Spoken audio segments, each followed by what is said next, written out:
ఖగోళ విజ్ఞానంలో ఈరోజు మనం ఈ సముద్ర జలాలు భూమి యొక్క ఉష్ణోగ్రతల్ని రెగ్యులేట్ చేస్తాయా అని చెప్పి తెలుసుకుందాం. మన భూమి మీద 70% సముద్ర జలాలు ఉన్నాయి. 30% సముద్రం మీద నుంచి ఎత్తుగా మన భూమి ఉంది. భూమి తన చుట్టూ తాను 24 గంటల్లో తిరుగుతోంది. అంటే భూమి చుట్టూ సూర్యుడి నుంచి వేడి వెలుతురు వస్తున్నాయి. భూమి సూర్యుడి నుంచి 9,30,00,000 మైళ్ళ దూరంలో ఉంది. అంటే 24 గంటలు భూమికి చుట్టూ సూర్యరశ్మి వస్తుంది. కాబట్టి ఈ సోలార్ రేడియేషన్ అన్నది గాలి, నీరు, నేల 3 అబ్జర్వ్ చేసుకుంటున్నాయి ఆ వేడిని. అందులో ముఖ్యంగా 70% సముద్ర జలాలు ఉన్నాయి. నీరు అనేది గుడ్ స్పెసిఫిక్ హీట్, అంటే వేడిని బాగా అబ్జర్వ్ చేసుకుంటుంది. అందుకని ఈ సోలార్ హీట్ రేడియేషన్ని సముద్ర జలాల్లో పడుతోంది. 90% సముద్రం మీదే పడుతోంది వేడి. ఎందుకని 70% నీరు భూమి ఉపరితలం మీద ఆక్యుపై చేస్తుంది కాబట్టి. దాని తర్వాత గాలి కూడా భూమి చుట్టూ తిరుగుతోంది. అది కూడా వేడిని అబ్జార్బ్ చేసుకుంటుంది. ఆ గాలిలో ఉండే వేడిని కూడా సముద్ర జలాలు పీల్చుకుంటున్నాయి. అంతేకాదు భూమి వేడెక్కుతుంది. ఆ వేడెక్కిన భూమి దాన్ని డెస్పేట్ చేస్తుంది. ఎప్పుడైతే మళ్ళీ భూమి తిరిగి రేడియేట్ చేస్తుందో అది గాలి అబ్జార్బ్ చేసుకుంటుంది. ఆ గాలి మళ్ళీ సముద్రం మీదకు వెళ్ళినప్పుడు సముద్ర జలాలు ఆ వేడిని తీసుకుంటుంటాయి. అందుకని వేడి ఎప్పుడు కోల్డ్ ప్లేస్కి ప్రసరిస్తుంది. అంటే చల్లటి వస్తువులు వేడిని గ్రహిస్తాయి. అందుకని ఏమైపోయింది, సముద్రాలు 95% సోలార్ రేడియేషన్ని అబ్జార్బ్ చేసుకున్నట్లు అయిపోతుంది.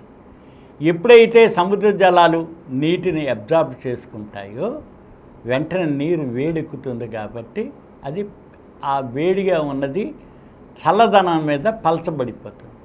అందుకని ధృవాల దగ్గర చల్లటి ప్లేస్, మంచు ఉంటుంది. అందుకని ఈ వేడి నీరు ఈ చల్లటి దగ్గరికి ధృవాల దగ్గర ప్రవహిస్తుంటే ధృవాల దగ్గర ఉన్న చల్లటి నీరు బరువుగా ఉంటుంది. కాబట్టి సముద్ర జలాలు వేడెక్కుంటాయి. కాబట్టి సముద్రం వైపుకి ప్రసరిస్తుంటాయి. ఇలాగా సముద్ర జలాలు ఒకదాన్ని చోటి స్టర్ అయిపోతూ ఉంటాయి, కదులుతూ ఉంటాయి. అలాగే గాలి కూడా అంతే. గాలి కూడా వేడి ప్రదేశంలో రేరిఫై అయిపోతుంది. కాబట్టి కోల్డ్ ఎయిర్ రేరిఫై అయిపోయిన చల్లటి ప్రదేశానికి వీస్తూ ఉంటాయి అన్నమాట. అందుకని ఈ వేసేటప్పుడు ఏమవుతుంది, భూమి రెగ్యులేట్ చేసుకోవడం అవుతుంది. టెంపరేచర్ అంతా భూమి యొక్క ఉష్ణోగ్రతని రెగ్యులేట్ చేస్తాను. దాని తర్వాత భూమి మీద మన యాంత్రిక యుగం వచ్చింది. దాంతోపాటు మనం బొగ్గు, పెట్రోలు, డీజిలు, గ్యాసు ఇవన్నీ బర్న్ చేస్తాం. బర్న్ చేసేసరికల్లా కార్బన్ డైఆక్సైడ్ బాగా ఉత్పత్తి అవుతుంది. ఈ కార్బన్ డైఆక్సైడ్లో 25% సముద్రాలే అబ్జార్బ్ చేస్తున్నాయి. అందుకని సముద్రాలు కార్బన్ డైఆక్సైడ్ హీట్ సింక్స్. దాంతో global warming, green house gases అంటారు. ఇప్పుడు ఉష్ణోగ్రతలు ఎందుకు పెరిగిపోయినాయి అంటే బయటికి రేడియేట్ చేయకుండా ఇముడ్చుకుంటున్నాయి. కాబట్టి దానిలో మనకి ఉష్ణోగ్రతలు పెరుగుతున్నాయి. వచ్చే 5-6 సంవత్సరాల్లో భూమి యొక్క ఉష్ణోగ్రత పెరగకుండా చూడవలసిన బాధ్యతగా 1970లో మనకి స్టాక్హోమ్లో తీసుకున్న నిర్ణయం ప్రకారం ఐక్యరాజ్య సమితి చాలా ప్రయత్నాలు చేస్తుంది. దీనివలన పర్యావరణం మీద ఎఫెక్ట్ ఎక్కువగా ఉంది. టెంపరేచర్కి పర్యావరణానికి చాలా సంబంధం ఉంది. ఎప్పుడైతే ఉష్ణోగ్రతలు పెరుగుతూ ఉంటాయో పర్యావరణ ఇకలాజికల్ ఇన్బ్యాలెన్స్ వస్తూ ఉంటుంది. దాంతో వర్షాభారం ఏర్పడుతుంది. దాంతో ఎల్నినో ఎఫెక్ట్ అంటాం. సముద్ర జలాల మీద ఉన్న టెంపరేచర్ కండిషన్సే ఎల్నినో ఎఫెక్ట్కి దారితీస్తుంది. దాంతో సముద్రంలోనే చాలా వరకు మనకి జలచరాలు ఉన్నాయి. సముద్రపు ఇవి ప్రోటీన్ అంతా అక్కడే జరుగుతుంది. సీ ఫుడ్స్ అంటుంటాం. ప్రపంచానికి చాలా వరకు ఆహారాన్ని సప్లై చేసేది ప్రోటీన్ అంతా జనరేట్. ఇప్పుడు ఈ గ్లోబల్ వార్మింగ్ వలన సముద్ర జలాలు 6 మీటర్ల లోతులో కూడా టెంపరేచర్ రైజ్ అయిపోయింది. వాటర్ హీట్ పెరిగింది. భూమధ్య రేఖా ప్రాంతాల్లో పసిఫిక్ మహాసముద్రం ఉపరితల ఉష్ణోగ్రతలు 1 డిగ్రీ 1.5 దాకా పెరిగింది.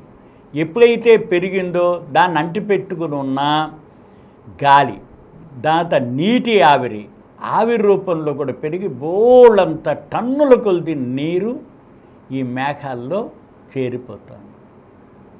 దాని తర్వాత హీట్ వలన మేఘాలు 2-3 కిలోమీటర్ల ఎత్తులో ఉండవలసింది 5-6 కిలోమీటర్ల ఎత్తుకు వెళ్ళిపోయినాయి. అంతేకాకుండా దాంతో ఉష్ణోగ్రతలు కంజీనియల్గా కనుక లేకపోయినట్లయితే పడవలసిన చోట వర్షం పడదు.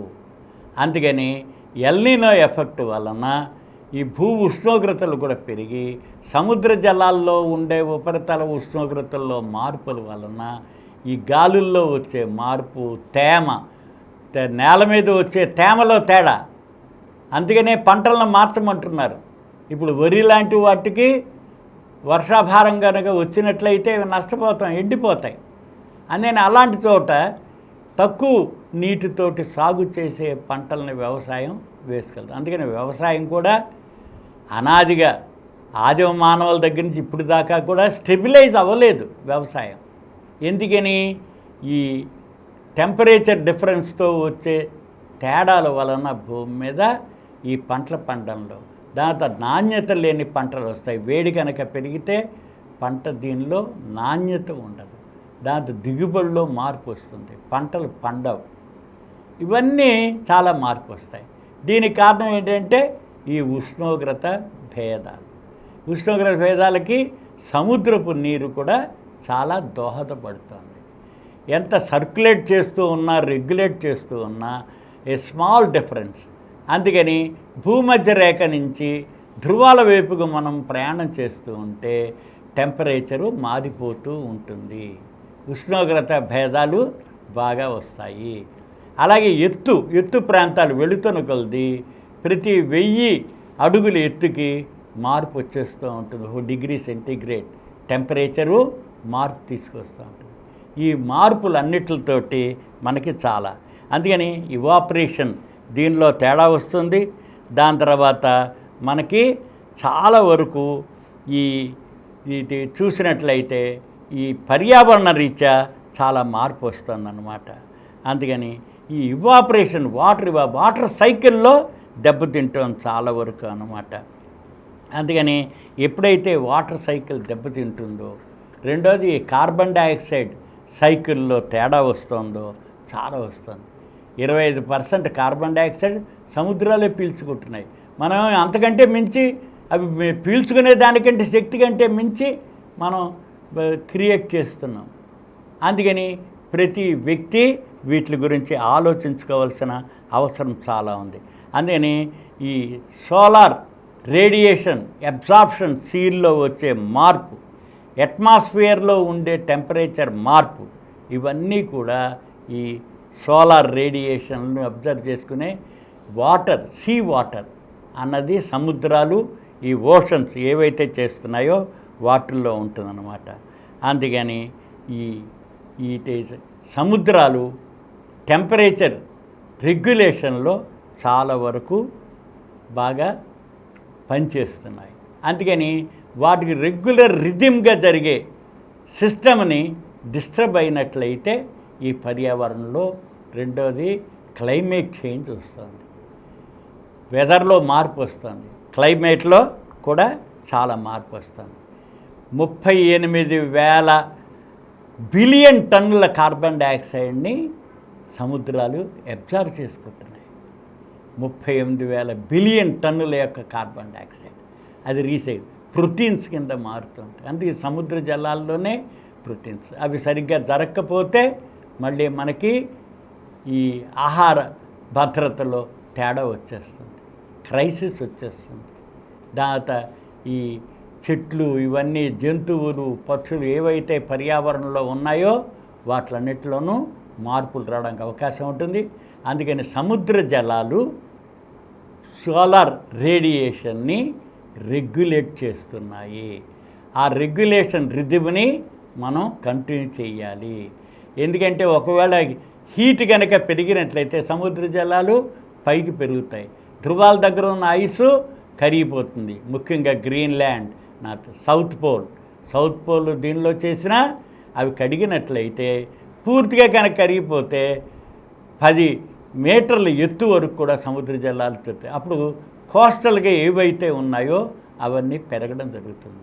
ఇంతేకాకుండా హీట్ రెగ్యులేషన్లో ఉండే తేడాలు చాలా వరకు అనర్థాలని కలగజేస్తాయి. అందుకని మన వంతుగా మనం పర్యావరణాన్ని రక్షించడానికి క్లైమేట్ చేంజ్లో వచ్చే మార్పులను గుర్తిస్తూ మనం జాగ్రత్త పడవలసిన అవసరం ఎంతైనా ఉంది. ఈ కార్యక్రమం మీకు ఎంతో నచ్చింది కదా. ఇటువంటి మరిన్ని వీడియోల కోసం అనతి కాలంలోనే 21 కోట్ల వ్యూస్ సాధించిన సమరం ఛానల్స్ సమర్పించు సమరం సైన్స్ వరల్డ్ ఛానల్కు సబ్స్క్రైబ్ చేయండి, లైక్ చేయండి, మీ ఫ్రెండ్స్కి షేర్ చేయండి. అలాగే ప్రక్కనున్న గంట సింబల్ని ప్రెస్ చేయడం మర్చిపోకండి.